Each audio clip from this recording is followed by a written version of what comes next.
Good afternoon and welcome to the Center for Research Libraries Global Resources Collections Forum for 2015.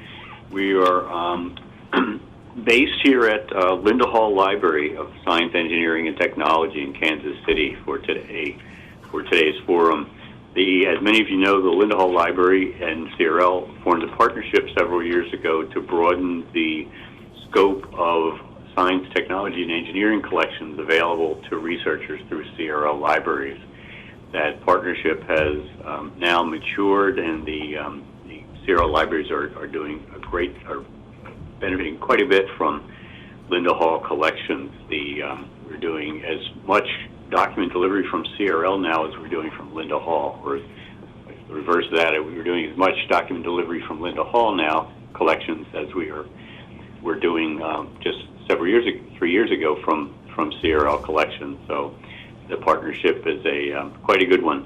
That's going to be part of the agenda today. But before I talk about the agenda today, I want to cover a couple of housekeeping details.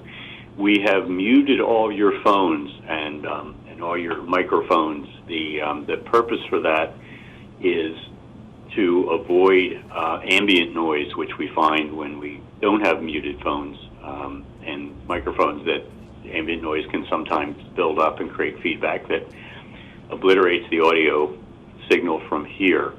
So we are keeping you muted, but we do encourage you to communicate with us, and you can communicate with us through the chat function on your screen. The chat messages that you type in there will be transmitted to us here at CRL and at Linda Hall. They won't be publicly shown. If there are questions and comments, that kind of thing we think ought to be shared with the public, then we'll do that as well. But there will be times during the course of this afternoon's forum, though, when you'll be invited to speak and again we'll be using the chat function for questions and answers, those kinds of things. We have a number of questions that have already been submitted by people when they registered for the forum, so I think we're going to have a fair amount of give and take. But we do have a lot of territory to cover, so let's get rolling. The agenda this afternoon is there are three parts to our forum. These are covering three major collecting areas of concern for CRL member institutions. The Science, Technology, and Engineering, where we'll give you a report on the CRL and Linda Hall partnership. News and newspapers, where we'll talk about our preservation and access initiatives, and the Leviathan, the law and government information discussion, which will be 3 to 4. We publish the times on these, and we will aspire to keep very closely to those times.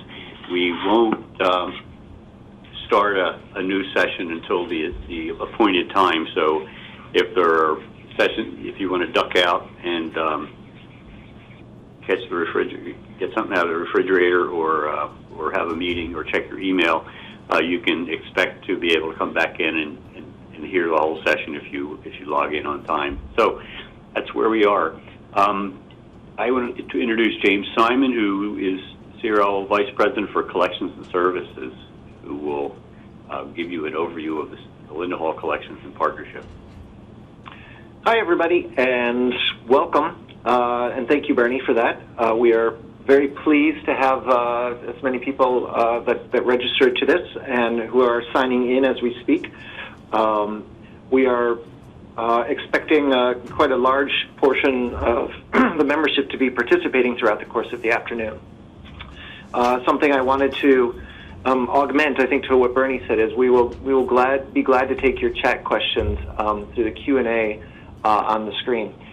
We will also at times be able to take your calls via telephone, or if you have a headset with a mic on the voice over IP. Technology gods willing, we'll be able to hear those questions. And we're very much encouraging a conversation. As the title of the afternoon's events being a collections forum, we view this as an opportunity to give and take among the members on our programs. So we would very much like to receive your questions, to hear your comments, and to interact with you. So don't be shy. We're all members, and we're all in this together. So let me get started with the first session. Today's first session is devoted to science, technology, and engineering, a report on the CRL Linda Hall partnership. Here's just an outline of what we're hoping to cover over the course of the next hour. We'll give a very brief overview, I think, of a refresher of the Linda Hall collections and the Linda Hall partnership with CRL. And we'll also talk a little bit about how the partnership is going, what's being requested, the nature of the material that you and your patrons are using through the CRL Linda Hall Library partnership. Again, just a little bit of information about how we're making the collection accessible. And then a sizable portion of the event will be discussing the joint collection development plan that has been developed by CRL and the Linda Hall Library through the steering committee. And we'll have Steve Bosch join us for that part of the conversation. He's our senior advisor for STE matters. And just a word about where we intend to be going with this partnership. So if you do want to speak up voice-wise, you might see on the right side of your screen, if you have the underneath your name in the participants section, a little hand wave or a glove, maybe. I don't know. It's a hand. If you want to speak, you can push the hand button to signal that you're interested in making a comment. And when we see that, we can unmute your line, and then we should be able to hear you. Failing that, by all means, type your questions into the chat. Okay, so the Linda Hall Library, the library that we're sitting in, a tremendous resource to the community, to the country, and to the CRL membership. The Linda Hall Library is the world's foremost independent research library devoted to science, engineering, and technology. As you all know, they're a not-for-profit, they're a privately funded institution. And the library is open to the public, free of charge. It is open as well to the CRL membership, and I highly recommend a visit down to Kansas City, Missouri, or if you're ever in the area, to come down and look at the Linda Hall Library and its collections. It's a tremendous resource. The mission, of course, of the Linda Hall Library is to be a guardian of the collective intellectual heritage with regard to science, technology, and engineering disciplines. And it's a destination for advanced research and scholarship, a center for public education in the sciences. They also host a series of fellowships for researchers to come and do work in the Linda Hall collections. And they have a wide variety of public programming around the research that's conducted here, around topics of scientific interest to the public, and so on. The collections are formidable, and you can see here that they have around 45,000 print serials in their vaults here. That includes, by most accounts, 3,700 current subscriptions to scientific serials and a vast trove of historical materials. The collection spans any variety of subjects in science, technology, and engineering, as well as in related collections. But the primary strengths of the collections, as it's characterized, are in the fields of engineering, physics, and chemistry. We'll talk a little bit about the nature of the collecting and the collections plan as we go along. They also collect a wide variety of foreign material and in foreign languages, as you can see here. And if you want more information about Linda Hall, you can certainly visit their website. Or you can visit CRL's YouTube channel to see some of the previous presentations where we go into more depth about the collections and about the partnership itself. So I do commend you to go to crl.edu and look up our YouTube channel to see more information about that. About the partnership itself, as we've discussed in the past, and just as a brief reminder here, access to the joint collections of CRL and the Linda Hall Library provides access to more than 50,000 science, technology, and engineering journals. We make these available primarily through article delivery, and that is being done through electronic document delivery first and foremost. We also have an opportunity to make materials that are manuscripts available on demand from scholars' requests. If it's in the Linda Hall Library's collections and there's some parameters to what we can digitize on CRL's website, Linda Hall will make those available through digitization as well. The partnership itself is a collection, a coordinated collection management plan between the two organizations, through which we are collaborating on issues of which serials do we continue to collect, which materials overlap between our two collections, and who should be the foremost collecting library between the two of us, and planning moving forward in terms of developing new titles, digitization of existing material, and the like. And there's also significantly a print archive initiative. The Linda Hall Library has storage capabilities and conservation capabilities to manage and maintain their print collection, and that is central to their mission. So we view the access to the material holistically as part of this broader print strategy, which CRL is concerned itself with as well. So that's the kind of the highlights of it, and again, there's more details on CRL's website about that. I want to just talk a little bit about the collection use and the materials that are available, and you probably see on the screen that a little misalignment here. So bear with me as we read through these. The two columns here are for the current fiscal year, FY 2015, as well as the total requests through the partnership. To date, there have been more than 34,000 requests made through the CRL Linda Hall Library partnership for articles. Just in FY 15 alone, there were over 7,000 requests to date made. Down on the second line, in terms of how much has been filled, you can see almost 29,000 requests have been filled since the beginning of the partnership, and over 6,000 just this year alone. That represents a very high fill rate for what generally those in interlibrary loan would consider as a good fill rate. System-wide, the rapid system, which I can talk about in a few minutes, maintains a very high fill rate, and since we're working through them by feeding our holdings into the system, we're able to produce a very high fill rate on the articles requested. So you can see 87% fill rate for FY15, 85% for the past 3 years or so. So it is making, in fact, quite an impact.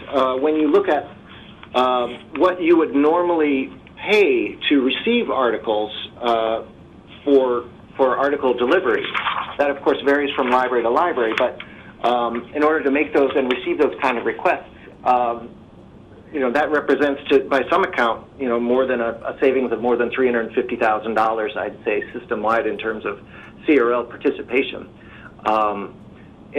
I should state here, of course, all of these article requests delivered through the CRL Linda Hall Library partnership are free to your institution. So it's quite an impact to date, and we look forward to continuing to grow that.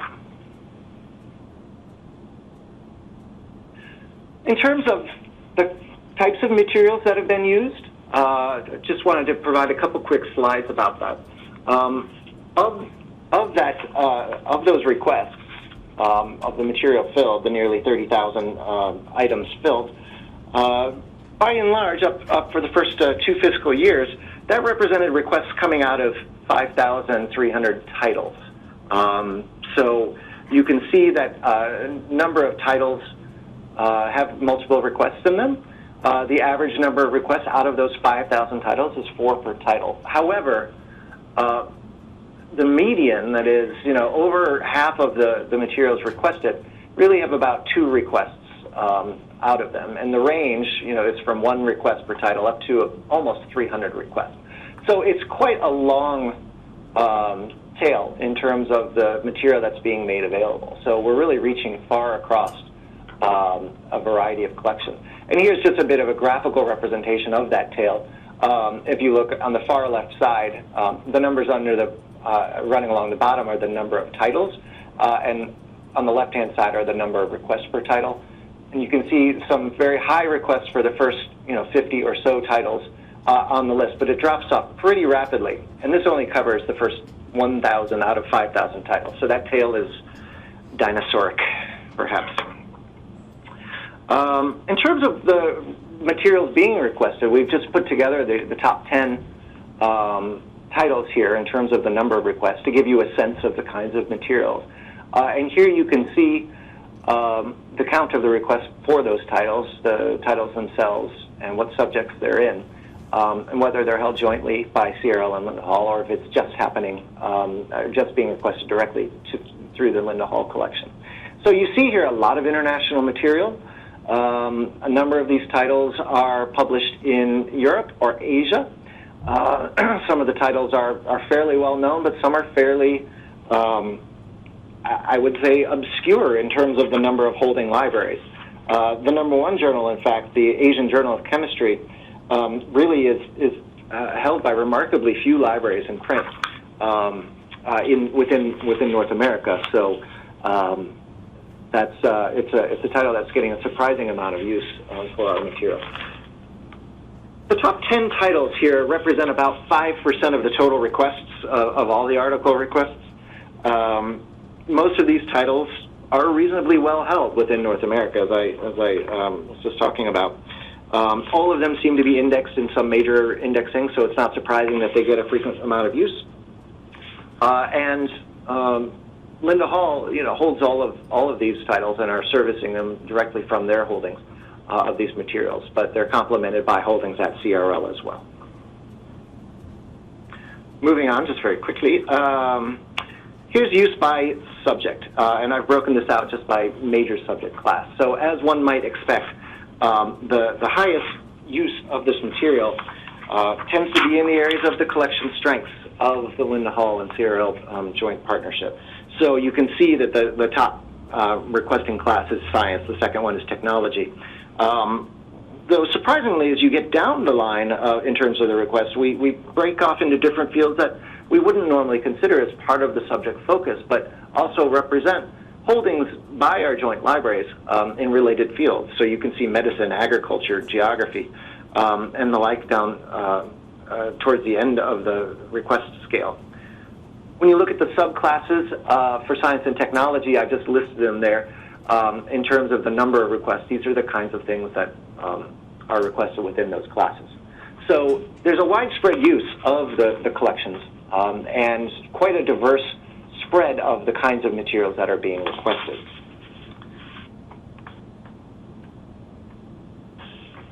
When you look at the date of the materials being requested, again, we're looking at another long tail situation. Of the requests that you can see, and this might be a little bit of your screen, I'm going to try a little bump up here. I don't know if you can see that a little better or not. But along the time span of requests, we talk about this as a partnership for holding historical science, technology, and engineering materials. However, the wide majority of the material being requested is really quite current. When you look at the date ranges here, over 60% of them are from 1999 forward, the dates of the articles being requested. And nearly 90% are from, say, 1980 going forward. So, just the past 35 years, which is probably characteristic of the use of scientific materials in general. The currency of the material is important. But again, there's a long tail going back that the partnership serves. This chart really only goes to 1923 just for visibility purposes. But in fact, the dates of the articles being requested date back as early as 1800 moving forward, and there's quite a spread in between. So again, serving both current purposes for research as well as the history of science types of collections.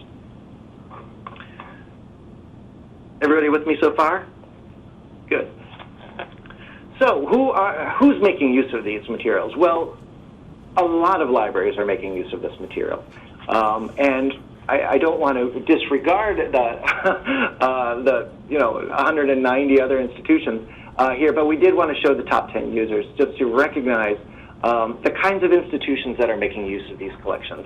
And so North Carolina has routinely topped our top 10. To date, since the inception of the partnership, they have over 3,000 requests made, and they continue to come in. I'm looking back at the Linda Hall staff. They probably have pretty frequent interaction with the team here being requesting articles. But a number of large state schools are also participating in this. So you can see that among the top 10, a wide variety of them are state-sponsored institutions who in their own right probably have large collections of science materials. So the use of the Linda Hall collections, really does appeal to a variety of different state schools, private institutions, four-year colleges. You can see number 9 and number 10 on our list, in fact, are Carleton College and St. Olaf College, who are making extensive use of the material as well. So, the appeal is quite broad as we go, and it kind of serves to show that we can satisfy the needs of all sorts of institutions. So we'd encourage you to consider ways that you can more effectively use the Linda Hall collections through your process. And we wanted just to kind of remind people a little bit about that process. Originally, I think we were going to describe discovery of these materials. And of course, the collections are discoverable in WorldCat. But the best part of the partnership, to my mind, is that you don't really need to know that it's held by the CRL Linda Hall Library in order to, Linda Hall Partnership rather, to make use of those collections. We've partnered with Rapid ILL in the delivery of this material. And this is a system that was designed to be an automated system. All of the CRL members, whether you're already a member of Rapid or not, now have access to the Rapid client to make use of the collections of the CRL Linda Hall Library Partnership. So when a user is looking for an article and it's not available in your own institution, and they place an interlibrary loan request, that's when Rapid kicks into gear. Rapid is built on top of the majority of the interlibrary lending platforms. So CRL and Linda Hall have fed their holdings into Rapid, and when articles are requested through your client, such as Iliad or Relay, Rapid can automatically check to see whether or not those materials are held by CRL and Linda Hall, and then they'll get put into the pipeline for article delivery. So it's, for the most part, purely automated. Some of the systems don't work quite as easily or simply in the automated fashion, but Rapid has built workaround tools and has provided training to all of the CRL member libraries in how to launch the Rapid client to search and make use of the collections. So for the most part, once it gets put into the queue, you don't need to do anything, and that's part of the benefit of using Rapid. Rapid is really built to be fast, easy, and automatic, so that you don't really have to do much. It queues it up and it gets delivered as you can. So once it passes through Rapid, and here you can just see 2 cans. I think those are supposed to be pods, but I wasn't really sure how to draw a pod. Whether you're already a Rapid member or you're just a CRL member using Rapid, the system processes that, routes it to Linda Hall or to CRL as appropriate, and within 24 hours, that article is paged, scanned, and delivered through the automated systems that are in play, whether it's RapidX or one of the other article delivery tools. So that's the process. It's pretty simple. All of the holdings are in there already, and you don't need to think first and foremost, wait, is this held by Linda Hall? Do I need to request this in a special way? This was my pretty amateurish drawing of this, by the way. This was not sponsored by Rapid, so they might have a better graphic for this than I do. But I was having fun. Also, if you are interested in what is held by Linda Hall, again, their catalog is available. And you can search it online through their website. But Linda Hall has also loaded all of the holdings of their journals into CRL's Print Archives Preservation Registry. So the material is in paper, and we've talked about this in the past, where Linda Hall has provided the holdings information as well as the information about the condition of the collections themselves. That is, how they're stored, how they're handled and processed here. all of that is information that goes in as background to paper, the Print Archives Preservation Registry. And that's CRL's online platform for sharing information about both the Linda Hall as well as the other print archiving activities that are underway. So you can discover the material if you're interested in what is being held by the partnership, but again, you don't have to. Print archiving is going to be a segue, I think, though, into the next part of our presentation, and this is where I'm going to bring in Steve Bosch, I think, to talk a little bit more about the partnership and the development of our collecting plans jointly. Steve, are you there? Yes, I am. Great, thank you. Take it away. Okay. Don't want to belabor the point, but the CRL LHR STE Print Archive is the preeminent scientific print archive in the world at this point. If you compare the actual size of the print archive to the other print archives out there, it is by far the largest print archive out there. And considering the fact that it's focused on just a few subject areas, it makes it even more impressive. And I want to make it clear that this is a shared print archive. This archive is being built for the benefit of the CRL members. You can borrow the material and generally get your hands on it within 24 hours, and you can count on the fact that CRL and LHL will maintain these archives into the future indefinitely. Next slide. So what is the partnership? It is a dynamic program that will build on the current strengths of CRL and LHL to create a preeminent STE print archive. Obviously, they have done this at this point. And it is not merely a program to build a static print archive, i.e. we brought all the stuff together and we're just going to let it sit there.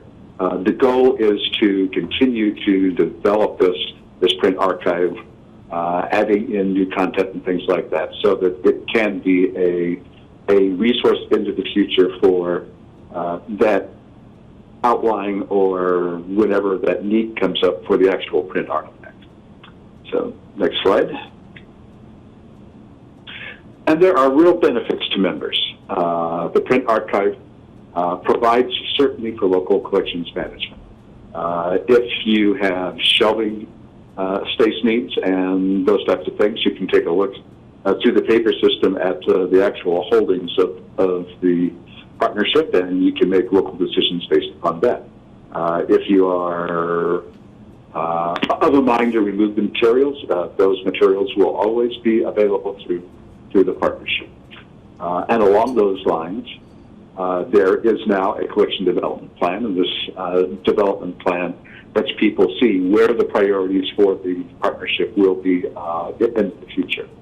Obviously, the partnership doesn't have unlimited funds available, so there have to be decisions made about collecting in some areas as opposed to others, but the collection plan is available for all to review, and you can see where the strengths of the partnership will continue to be developed in the future. And along similar lines, there will be digital services that will help facilitate seamless access. So the intent is to be able to get the content to the CRL members as fast as we possibly can. Next slide. So basically, the user community can rely upon the partnership to maintain these archives and to provide access to the materials as needed. And also based upon the partnership's commitment to preserve these materials and provide access to the content, libraries can decide to withdraw the physical volumes on their shelves from their collections and rely upon the partnership to preserve these for the future. So what was the collection development plan based on? And that was based upon a very detailed data and collection analysis.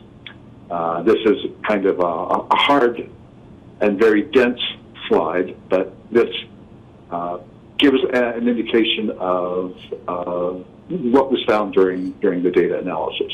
And during the data analysis, the holdings of CRL and LHL were compared to the holdings of the top 20, the combined holdings of the top 20 ARL libraries, as well as the combined holdings of the top 10 STE programs, according to U.S. News and World Reports. So the comparators are basically the cream of the crop, the absolute best STE programs in the country, as well as the top 20 ARL libraries. And the partnership across the board compares favorably with these comparative groups. Next slide. So based upon this data analysis, there are strategic priorities that are being set based upon this data.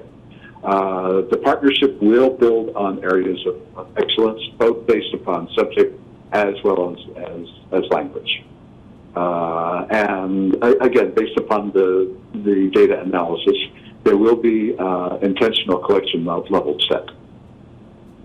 By that, we're trying to communicate to the membership that this is the intent of future collecting activities. Because this is a print archive and there's a large historical component to it, the former RLG collecting levels were used. And basically that is a set of levels that most people in collection development have a pretty good understanding of what it is. So in this particular instance, because it's really a print archive, it has a huge historical basis, the RLG levels seem to be an appropriate way to communicate the intended collecting levels in the future. And there are, based upon the collection development plan, plans for continued development of the partnership's collections, as well as what areas will receive the most resources for activation. Next slide.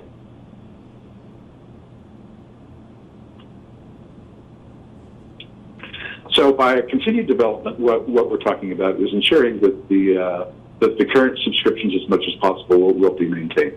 If push comes to shove and things have to be changed, the other areas that are not considered to be critical will be the areas that have to be reviewed and reduced to make budget. But for the most part, the highest levels are the areas that will be protected. And if there is ever dollars available, those are the areas where additional titles would be added. And by active management, we mean the actual preservation of the physical object in most highly rated areas. All efforts are going to be made to preserve the physical object. It also means possible digitization. The critical areas, again, will be the highest areas for potential digitization in the future. And along the similar lines, the management of the metadata, the completeness of the data, the accuracy of the item level holdings, those sorts of things. And it also would involve, if materials are going to be relocated from CRL to Linda Hall, it would also improve that. Next slide, please. So it's probably a good thing to say that even with the resources of CRL and Linda Hall Library, there are absolutely no collections where there are resources available to do exhaustive collecting vis-a-vis the old RLG standards. There are several areas that would be developed and continue to be managed at the research level, but they would not be the exhaustive level. And the exhaustive level basically collects anything available, including manuscripts, personal papers, all those other sorts of things. So that is, just want to make that clear to everybody, that is not going to be anything that is going to be pursued by the partnership. So next slide. So after the data analysis, these are going to be the areas that will be the highest priority for collecting and active management for the partnership. And again, these speak to the strengths of the partnerships collections. And for the most part, they are chemistry, physics, and technology and engineering, which is absolutely no surprise. Those have traditionally been the strengths of Linda Hall Library. So these are the areas where the highest amount of resource will be invested. Next slide. And this is another representation of that division of labor and efforts.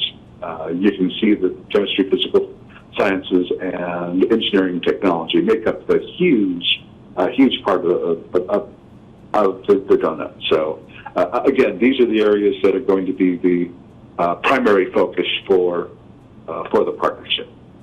Next slide.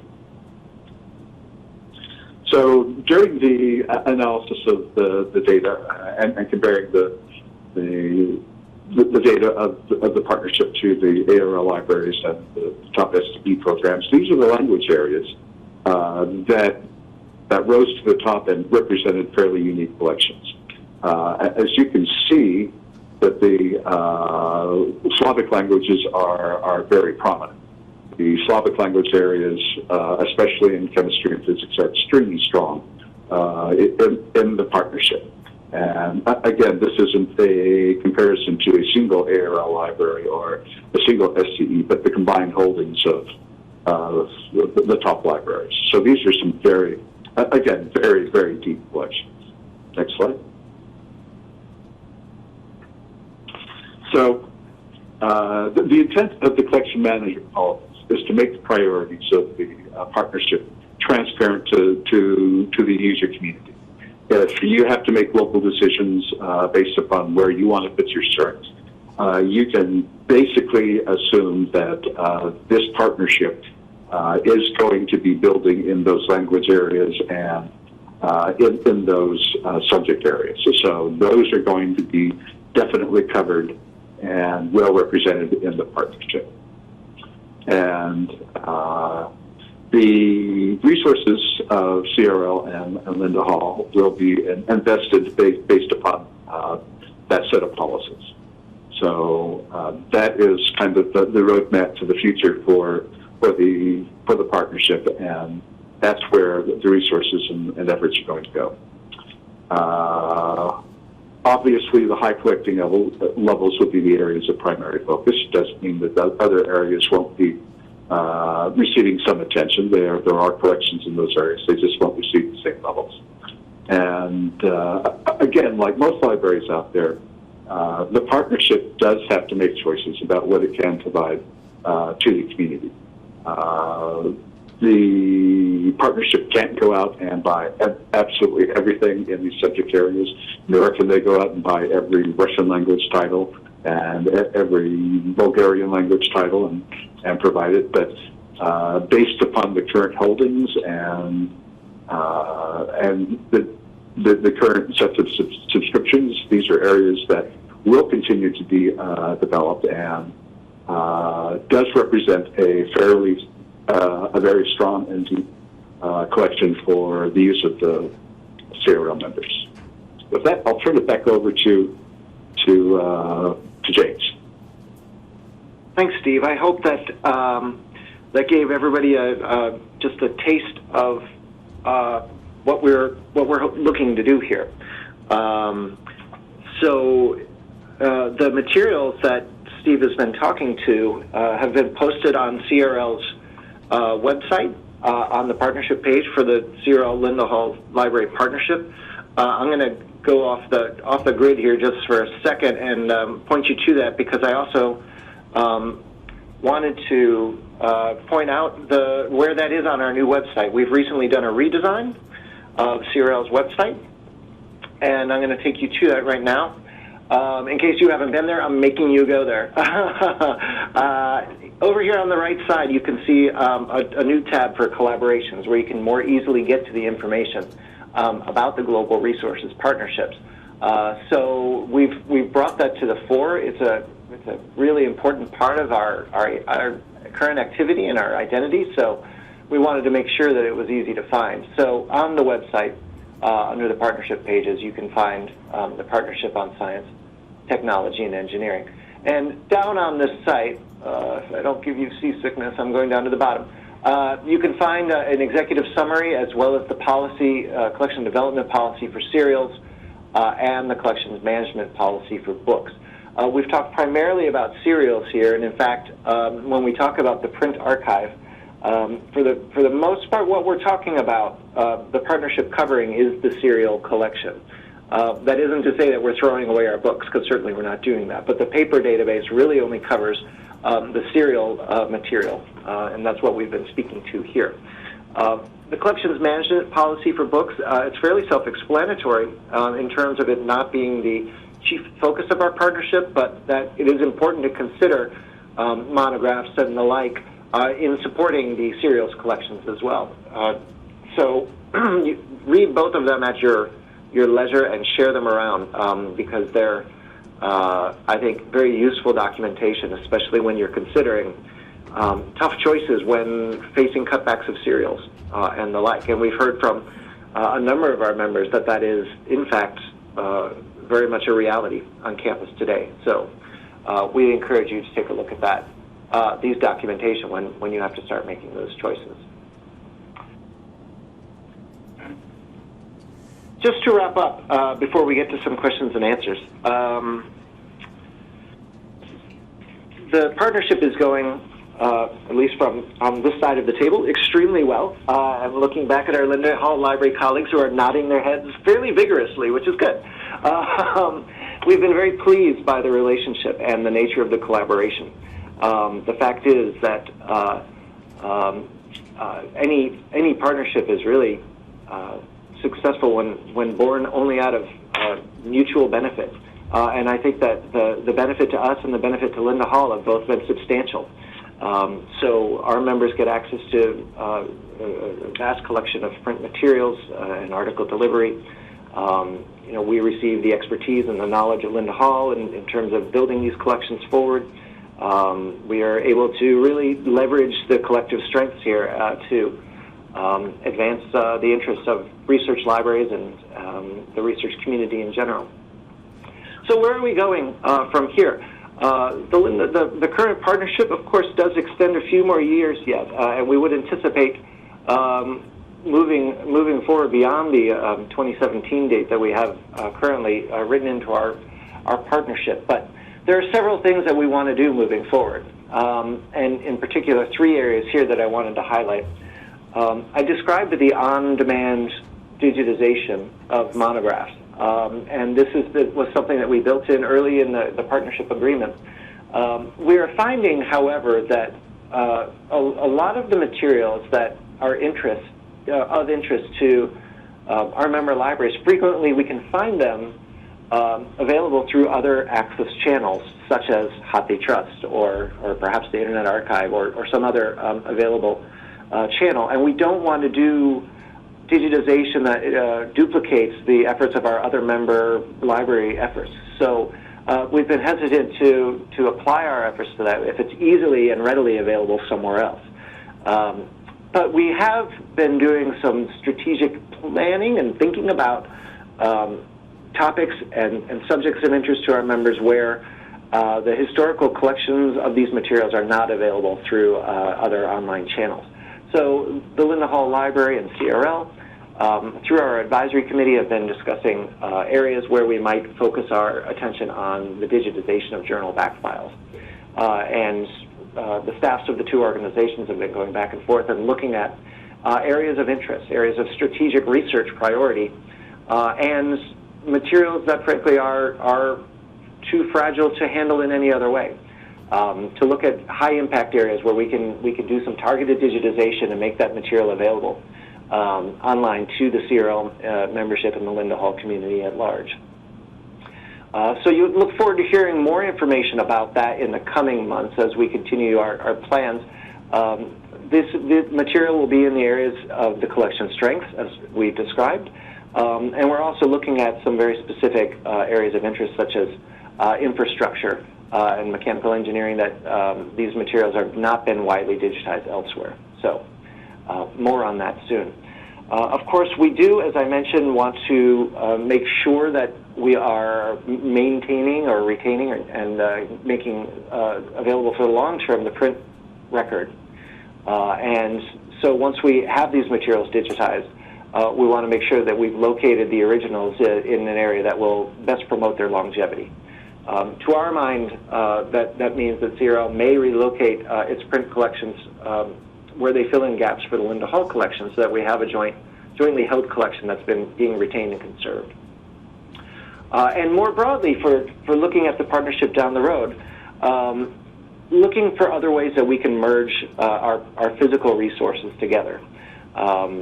Since the holdings of CRL in many ways are complementary to the Linda Hall collection, and in many ways also have some overlap. We want to look at strategies for locating the collections in the areas that make sense to the dual organizational purpose.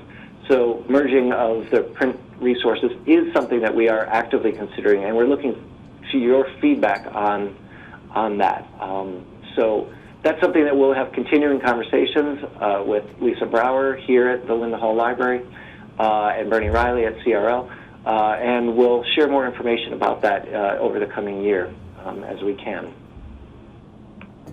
So with that, we have a few minutes for questions, and we've received a few over the chat screen, which is great. And I will just remind you, if you are on the telephone or if you have a microphone and you want to speak, just raise your hand, virtually speaking, in the WebEx platform, and we'll see that and answer those in the order in which we receive them.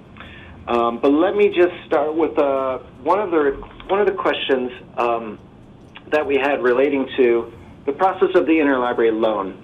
I think it was Madeline who asked this question, and I wanted just to make sure that I had hopefully answered that sufficiently.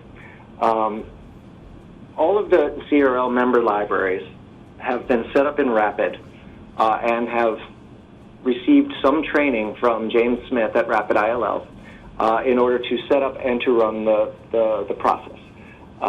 That normally is an active one-on-one consultation lasting an hour or two, where they make sure that they know what client you're using for interlibrary loan, making sure you understand how to launch the Rapid manager, so that when a request comes in and it's put into the queue, Rapid checks the holdings of the Linda Hall Library before it goes off into another lending stream. So it should be pretty transparent once you have it up and running. But if your ILL office doesn't seem familiar with this, then please do get in touch with us.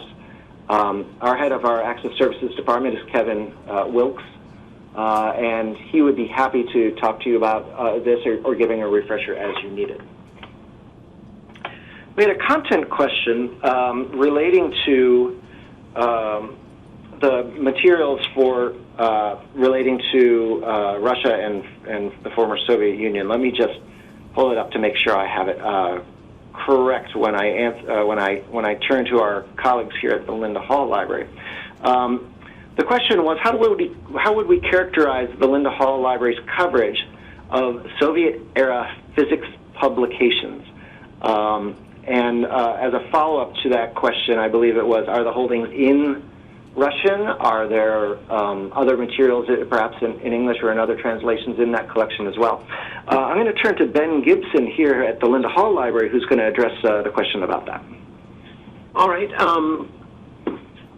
Our collections in Soviet-era publications really, across the board, are extraordinarily strong in terms of science and technology. In terms of physics, of course, they're stronger from the 40s onward. However, some of our titles, Izvestia Physical Math Institute, actually go back to the 1920s. So it also covers a long range of time. In terms of whether these are translated or not, many of these titles are, in fact, the translations done at the time. However, the vast majority of them are only in Russian. Thanks, Ben. Ben is primarily responsible for the interlibrary loan document delivery process here as well. So you may have been in contact with him directly about that, and he's here to answer more questions specific to the Linda Hall Library collection if you have them. I'd always be happy to. Yeah. I have a question that has come in to talk a little bit more about the areas of strategic areas for future digitization. And yes, I would be happy to talk to that a little bit. What we've started from both a high level and a very practical process of looking at these areas. First, we had Steve and the STE advisory team look at the areas of collective strength between the collections and our intentional process moving forward. So to make sure that we are focused in on the priorities of the collection, as well as hopefully the interests of our members moving forward. So there's the high-level areas of strategic interest. There's also looking to the historic collection strengths of the materials that we jointly hold. Some of those areas relate to technology and engineering, principally, are both widely represented within the CRL and the Linda Hall collection. And some of the historical chemistry and physics journals held by the Linda Hall Library are areas that we are looking at. To be a little bit more practical about it, however, we are looking at materials that are jointly held by CRL and Linda Hall, and where our collections combined will represent a greater strength. So this is our first pass, I should say, and we're interested in your thoughts about how we can move forward on this.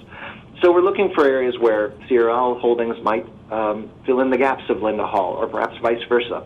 And narrowing down that list, we've turned it over to the sort of the experts to help advise us in terms of what would be of highest interest for digitization efforts. So the kinds of materials that we're looking at include what's the name of the title? I'm thinking of Cement, like a good one. That's a really good title. And some of the early aeronautics and early automobile materials.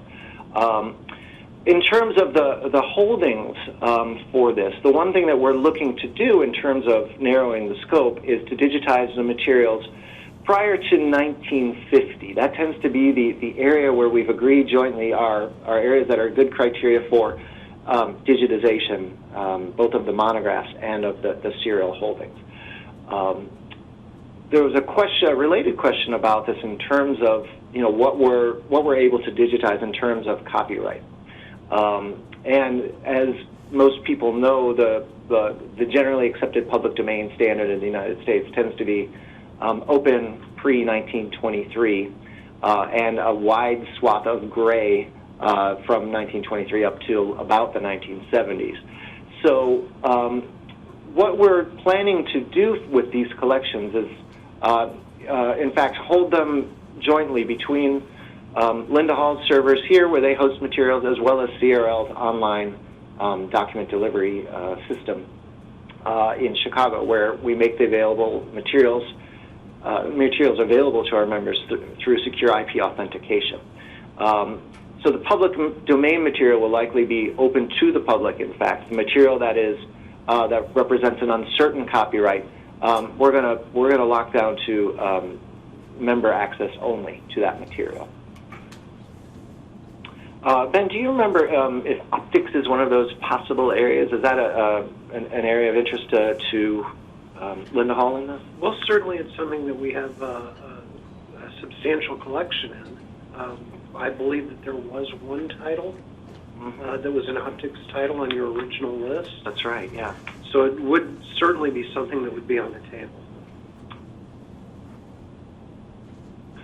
Okay, let me look and make sure we have nobody on the phone hand-raising part of the process. I know you don't want to hear me all 3 hours, so I just wanted to check. So far, we're receiving a nice stream of questions via the chat, so thank you, and keep those coming. Part of the collection scope, I think, here. I received a question Jane had asked whether the partnership is maintaining print collections of indexing or abstracting tools, whether these are current indexing or perhaps retrospective indexing materials. I know CRL maintains some of these materials. Is that also? And we do have some, yes. Yeah, they're also held here at the Linda Hall Library. So the quick answer to that question, if I got it right, Jane, is yes.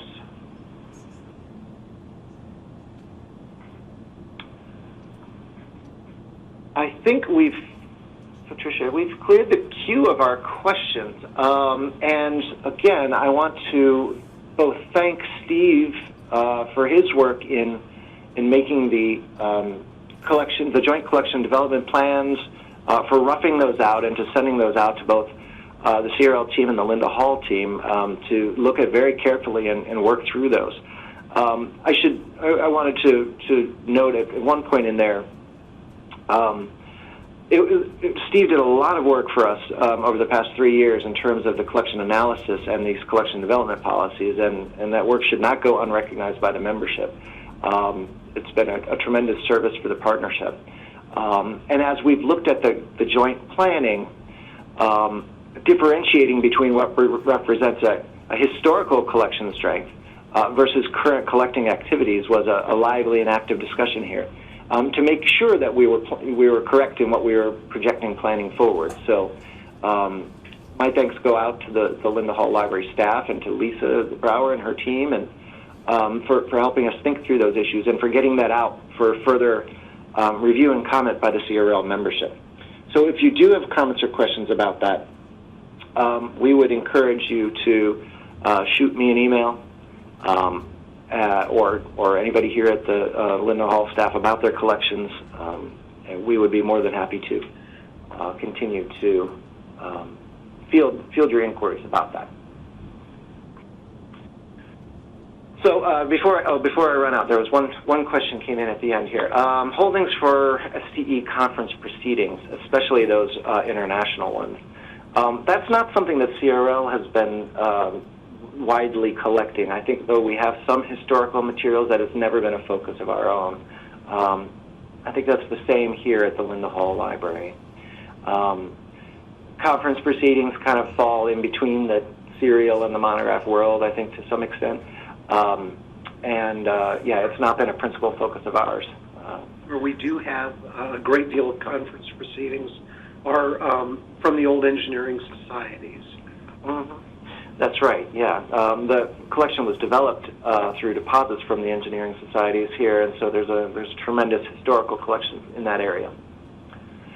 Okay, we're at T-2 to the next session, and so we're going to just take a 1-minute pause.